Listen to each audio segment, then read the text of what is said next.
بسم اللہ الرحمن الرحیم. ناظرین میرے ساتھ موجود ہیں سید حیدر جعفری صاحب اور قیامت کے حوالے سے شاہ جی کی ایک بڑی مستند ریسرچ ہے کہ قیامت کب آنی ہے, کیا کیا چیزیں رونما ہوں گی تو قیامت آئے گی, اور ابھی تک کون سی نشانیاں جو ہیں قیامت کی وہ پوری ہو چکی ہیں. شاہ جی بہت شکریہ آپ کے وقت کا. سر سب سے پہلے جو ہے میری کیا اوقات ہے کہ میں قیامت کی پریڈکشن کر سکوں. تسی بڑیاں بڑیاں گلاں کر جاندے ہو, پھر مینوں تانوں روکنا پیندا ہے. میں بڑا ڈرپوک آدمی ہاں, مجھے بہت ڈر لگتا ہے اللہ کے سامنے کھڑے ہونے سے. بندیاں نوں تو میں کدی نہیں یار کیا, الحمدللہ اللہ نے اتنی طاقت دیتی ہے کہ میں کر ہی لیتا ہوں کچھ نہ کچھ. اور اب آپ کا جو سوال ہے جس کا آپ نے جو ذکر کیا ہے سونے کا پہاڑ, تو بھائی جان میرا ایمان اور دین مجھے رسالت مآب سرکار ختمی مرتبت سرور انبیاء کے لفظوں پہ انٹرپریٹیشن کرنے سے روکتا ہے. جو رسول اللہ نے کہہ دیا ایز اٹ از ایکچولی ویسا ہی ہوگا.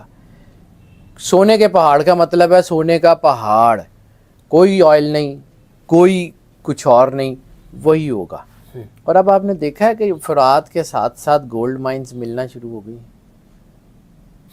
اور وہ گولڈ مائنز جو ہیں ان کے بارے میں یہ کہا جا سکتا ہے کہ وہ دنیا کی بہت بڑی گولڈ مائنز ہیں. اچھا, رسالت مآب نے کہا تھا وہ سونا جو ہے وہ دنیا میں نفاق پیدا کرے گا, اور صحابہ کرام کی طرف اشارہ کر کے کہا تھا کہ اگر تم میں سے کوئی اس وقت موجود ہوا تو وہ اس سونے سے دور ہو جائے. اس کی وجہ سے جنگیں ہونی ہیں, اسی کی وجہ سے تباہی آنی ہے, اور اس وقت پوری دنیا میں جو لڑائیاں ہو رہی ہیں وہ وہی ریزروز کی وجہ سے رہی ہیں. سونا, تانبا, کوئلہ, پوری دنیا میں جتنے قومیں محکوم ہیں وہ ذرا دیکھیے ان کی طرف کہ وہ سارے کے ساری نیچرل ریسورسز سے مالا مال ہیں لیکن غریب ہیں. کیوں؟ سر میں تو بتا رہا ہوں کہ وہ اللہ نے اس کو لڑائی کرانی ہے. دو طاقتیں دنیا میں ہمیشہ سے ایک دوسرے سے لڑ رہی ہیں. آپ کا کیا خیال ہے کہ یہ جو طاقتیں جو ہیں وہ دنیا میں رول کر رہی ہیں, یہ ساری کی ساری یہ جتنے جو ہے وہ آپ سمجھ لیں کہ جتنی سیکرٹ سوسائٹی ہے جس نے اتنی بڑی بڑی سلطنتیں اڑا دی ہیں اور جس نے اتنی بڑی سلطنت کا میکانزم اڑا دی ہیں سارے کے سارے, وہ اب چھوڑ دیں گی. آپ کا کیا خیال ہے کہ یہ سمپسن کارٹون میں جو چیزیں دکھائی جاتی تھیں یہ کوئی پریڈکشنز تھیں یا کوئی اسٹرالوجیکل انالیسس تھے, یہ ہوگا وہ ہوگا فلاں جیتے گا؟ ایک ایک چیز ایکچولی ویسے ہی ہوتی جا رہی ہے. آپ خود دیکھ لیجئے گا. ساڈے نالوں چنگی پریڈکشن تھے, سمپسن کارٹون دیندا رہا. ایسے ہی ہے, بالکل صحیح ہے. اب اس کا جو بائیڈن کا جیتنا بھی اس میں ہے, اور پھر جو بائیڈن کے بعد اس کے ساتھ کیا ہونا ہے, کیسے جو ہے وہ کیملا ہیرس نے آنا ہے, ایک ایک چیز سمپسن دکھا چکا ہے اور وہی ہو رہا ہے. کیونکہ وہ دنیا کے ریسورسز پہ قابض ہیں, وہ جو چاہتے ہیں. رسالت مآب نے کیا کہا تھا کہ دجال جو ہوگا وہ دنیا کے ریسورسز پہ قابض ہوگا. پوری دنیا کو جان بوجھ کے پیکجڈ فوڈ کی طرف لایا گیا, حالانکہ جو اوریجنل ہمارا جو دودھ تھا ہم صدیوں سے پیتے آئے ہیں وہ دودھ وہی تھا, کوئی جراثیم نہیں تھے, کچھ نہیں تھے. ٹھیک ہے, اور پھر ایک دم سے جو ہے وہ کہ جی پیکج دودھ, ٹیٹرا وائرس, ہاتھ لگائے بغیر فلانا, وہ سارا یہ ساری پیکج فوڈ کا کانسیپٹ یہ ہے کہ جب چاہے گا رزق بند کر دے گا. جتنی آپ کی کراپس ہیں, جتنی آپ کی کلٹیویٹڈ ایریا ہیں, وہاں پہ جو ہے وہ سیمنٹ کے جنگل کھڑے کر دیے ہیں, گھر بن گئے ہیں, آپ کی کلٹیویشن لینڈز خراب ہو گئی ہیں, آپ کی ایگریکلچر ساری خراب ہو گئی ہے. آپ جو ہے وہ ہم کہا کرتے تھے نا آج سے کچھ دیر پہلے کہ پاکستان ایک ایگریکلچرل لینڈ ہے.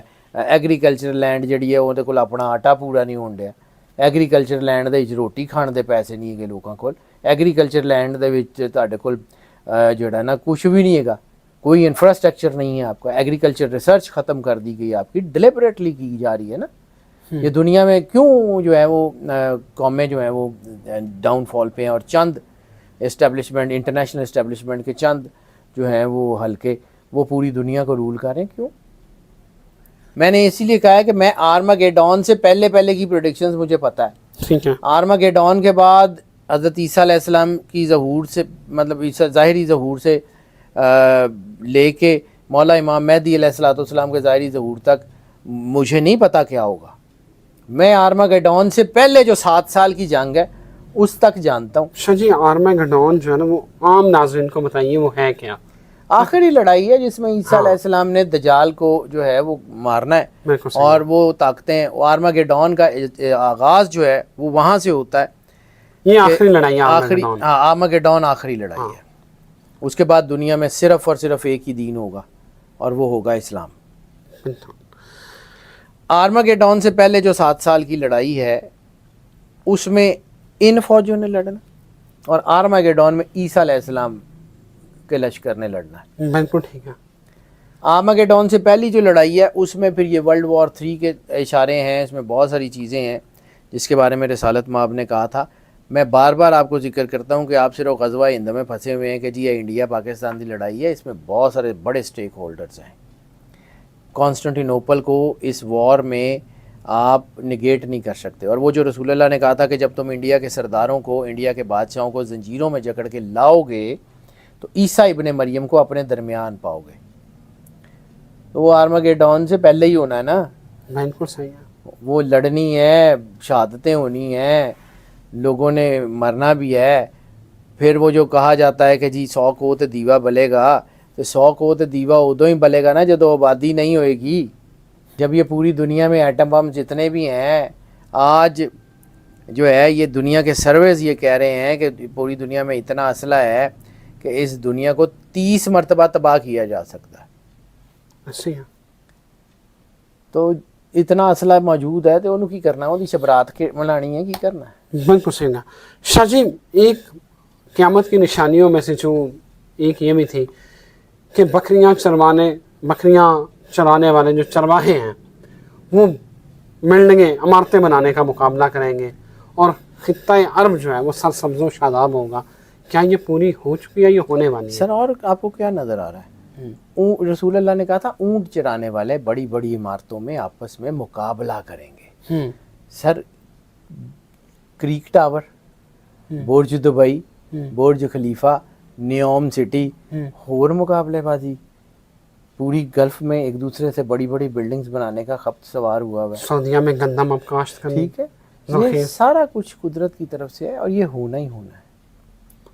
اس کا مطلب کلوز ٹو قیامت۔ سر قیامت کب آئے گی مجھے نہیں پتا، میں بڑا کلیئر کٹ کہہ رہا ہوں، میں قیامت کی بات کر ہی نہیں رہا۔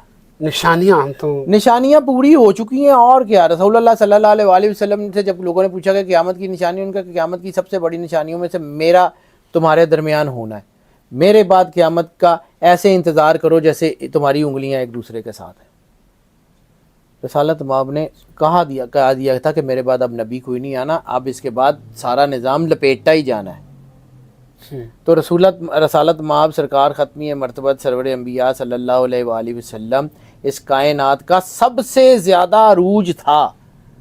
اب کائنات زوال کی طرف ہے، اب یہ کتنی دیر میں زوال پذیر ہوتی ہے اللہ جانے، ہوتا رسول جانے، سانو کی پتہ ہے، لیکن یہ ہوگی سائنٹیفک، یہ ہوگا سارا سائنٹیفک۔ جیسے اللہ چاہے تو کس کو کیا نہیں کر سکتا۔ اللہ نے تو جان نکالنے کے لیے بھی ملک الموت کو مقرر کیا ہوا، تو کسی نہ کسی وسیلے کو اس نے رکھا ہوتا ہے۔ شاہ جی یہ جنگ ہمارے والے خطے میں لڑی جائے گی؟ سر اوبویسلی، میں نے آپ کو اس دن کہا تھا کہ مجھے لگتا ہے کہ یہ جو پانیوں میں جو آگ کے شعلے ہیں وہ صرف ساؤتھ چائنا سی میں نہیں ہے، مجھے یہ کانسٹنٹینوپل کے ساتھ ساتھ اور مجھے گوادر والی سائڈ کے اوپر، کیونکہ گوادر اور یہ عرب بالکل آمنے سامنے ہیں، تو یہ مجھے یہ خطے میں آگ لگتی ہوئی نظر آ رہی ہے۔ اور میں نے آپ کو میری کیلکولیشن آج بھی میں اس کے اوپر ہوں، مجھے پتہ نہیں ہے، اللہ کرے میں کوئی کبھی دعویٰ نہیں کیا، نہ میری کوئی اوقات حیثیت ہے، لیکن جتنا کہ میں نے پڑھا ہے مجھے لگتا ہے کہ یہ سارا کچھ 2027 سے پہلے 2027 سے پہلے ہو جانا ہے، مجھے لگتا ہے۔ شاہ جی ابھی تو فلسطین کو دیکھیں مار پڑ رہی ہے، بیت المقدس کا فتح ہونا بھی تو ایک نشانی ہے۔ بیت المقدس کا فتح ہونا بالکل ایک نشانی ہے، لیکن بات یہ ہے کہ بیت المقدس کا فتح ہونا عیسیٰ علیہ السلام کے ظہور کی نشانی ہے۔ اچھا، اس سے پہلے والی جنگ کی نشانی نہیں ہے۔ ہم نا اصل میں چیزوں کو زمانے کے حساب سے نہیں دیکھتے۔ سر بیت المقدس جو ہے وہ فتح تو ہوا نا سلطان صلاح الدین ایوبی نے، بلکہ رسالت مآب کے دور کے بعد حضرت عمر فاروق رضی اللہ تعالیٰ عنہ کے دور میں بغیر ایک قطرہ خون بہائے وہ فتح ہو گیا تھا یروشلم۔ بالکل صحیح ہے، ٹھیک ہے، تو اس میں کون سی ایسی بڑی بات ہے، ہو گیا، اب پھر ان کے ہاتھ میں آ گیا۔ وہ اللہ بار بار موقع دیتا ہے اور یہ بار بار اللہ سے دور جاتے ہیں۔ رسالت مآب کی ایک حدیث ہے، میں آئی کین ویژولائز دس، کہ میں تم کو کمر سے پکڑ کے آگ سے بچاتا ہوں اور تم پھر آگ میں کود جاتے ہو۔